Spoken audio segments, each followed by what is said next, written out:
குரு பிரம்மா, குரு விஷ்ணு, குருதேவோ மகேஸ்வரः, குரு சாட்சாத் பரபிரம்மா, தஸ்மை ஸ்ரீ குருவே நமக. என் அன்பு நெக்ஸ்ட் ஜென் நேயர்கள் அனைவருக்கும் என் அன்பு வணக்கங்கள்.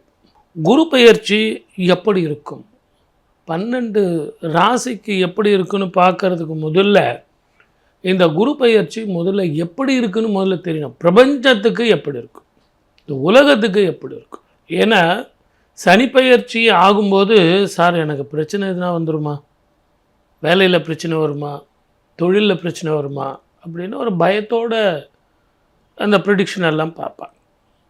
ஆனால் இந்த குரு பெயர்ச்சி வரும்போது சந்தோஷத்தோடு பார்ப்பாங்க. சுப பலன் வரப்போகுது, கெட்டி மேளம் கொட்ட போகுது, வேலை வாய்ப்பு வரப்போகுது, வீடு வாங்க போகிறேன் அப்படின்னு நிறைய நமக்கே தெரியுமே. சுபர் பார்வை இல்லையா, ஸ்தான பலம் கிடையாது, அவருக்கு பார்வை பலம் தான் 5, 7, 9.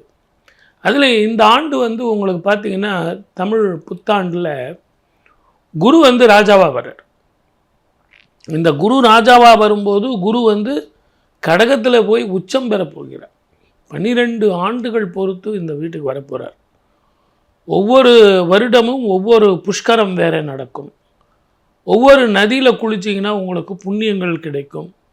இந்த 12 ஆண்டுகள் கழித்து கடகத்துக்கு வரும்போது உச்சம் பெற்ற இந்த குரு இந்த பிரபஞ்சத்துக்கே நல்ல ஒரு வாழ்க்கையை கொடுப்பார். தங்கம் விலை ஏறத்தான் செய்யும், வெளியினுடைய விலையும் ஏற்றத்தான் செய்யும். எப்போ தங்க விலம் ஏறி இறங்கியிருக்கா, குரு நீச்சமாயிட்டாருங்க அதனால் தங்க விலம் குறைஞ்சிருங்கன்னு சொல்ல முடியுமா?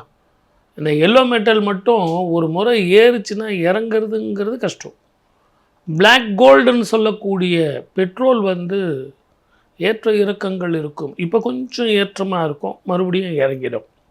Share market up and down இருக்கத்தான் செய்யும்.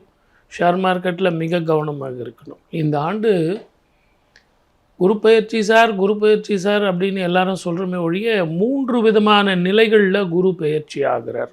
அது என்ன அப்படின்னா, மிதுன ராசியில் குரு இருக்கார், அதில் இருந்து குரு மாறுறார், கடகத்துக்கு மாறும்போது உச்சம் அடைகிறார். இங்கே கூட 5 மாதம்தான் இருக்கார். மறுபடியும் சிம்மத்துக்கு போய் அதிச்சாரமாக மாறுகிறார். அதிச்சாரமாக போயிட்டு திருப்பி வக்கரம் பெறுகிறார். ஸோ 1 வருஷம் இருக்கக்கூடிய குரு உச்சம் பாவம் கடகராசிக்கு பார்த்திங்கன்னா கண்டகச்சனி, அஷ்டமசனி அப்படின்னு 5 வருஷம் அப்படிங்கிறது 5.5 வருஷமாக போயிடுச்சு. இப்போ பார்த்திங்கன்னா 1 வருஷம் இருக்க வேண்டிய குரு 5 மாதம், அதில் ஒரு 3 மாதம் 8 மாதம்தான் இருக்கார். அப்படி சுப விஷயங்கள் அவ்வளவு பெருசாக இல்லைனாலும் நல்ல விஷயங்கள் நடக்குமா அப்படிங்கிறத நம்ம பார்க்கணும். சனியும் செவ்வாயும் சேர்ந்து இருக்கிற இந்த காலகட்டத்தில் மீனத்தில் நீரினாலும் நெருப்பினாலும் இயற்கை அழிவுகளாலும் போர் பதட்டங்களாலும் பிரச்சனைகள் இருக்கத்தான் செய்யும். இதற்கு குரு பயிற்சி மாத்திரம் இல்லை, 2031 வரைக்கும் ரிஷபத்தில் சனீஸ்வரர் மாறும் காலம் வரைக்கும் இந்த அழிவுகள் இருக்கத்தான் செய்யும். அதே மாதிரி குருவனுடைய சாதகத்தினால மலை போல வர பிரச்சனைகள் பனி போல மாறும்ன்ற நம்பிக்கை நமக்கு உண்டு. அதே நேரத்தில் இந்த குருவோடு சேர்ந்து கேதுவும் இணைய போகிறார். ஞானகாரகன் 18 வருஷத்துக்கு ஒரு முறை அந்த வீட்டுக்கு வரப்போகிறார்.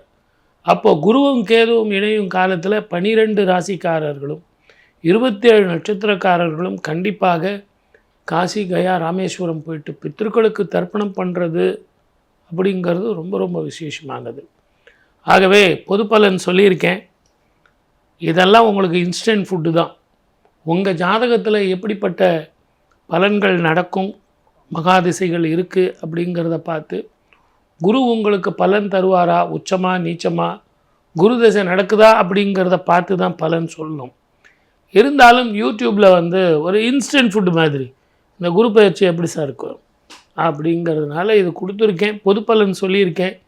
சர்வ ஜாக்கிரதையாக இருங்க. அதே நேரத்தில் 12 ராசிக்காரர்களுக்கு எப்படி இருக்குன்னு சொல்லிட்டு இப்போ நம்ம பார்க்கலாம்.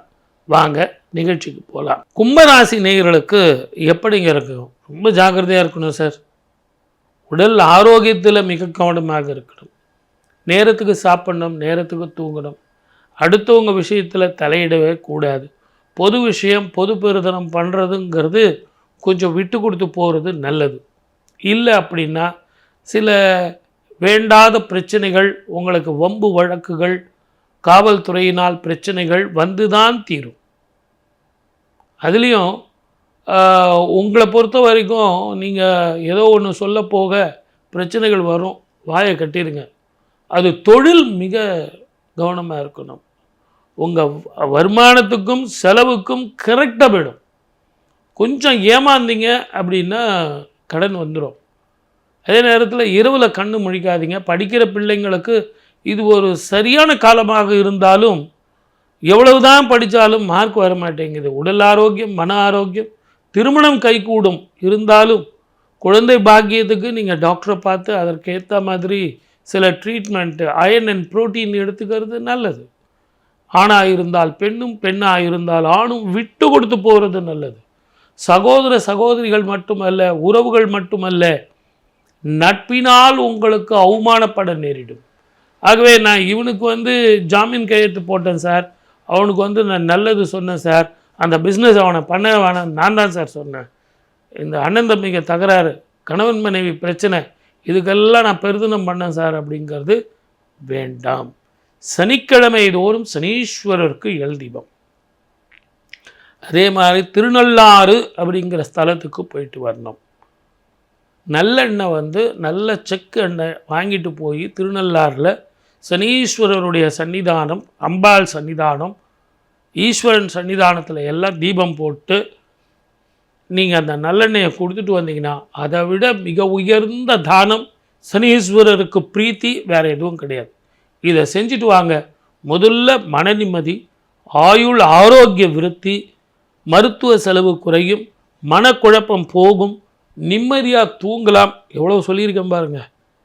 இதுக்கெல்லாம் ஒன்றே ஒன்று தான், அந்த நல்லெண்ணெய் தானம். எங்கே? மூல கருவறையில். நான் சொல்கிறத போய் கரெக்டாக செஞ்சுட்டு வாங்க. வாழ்க வளமுடன். All the best.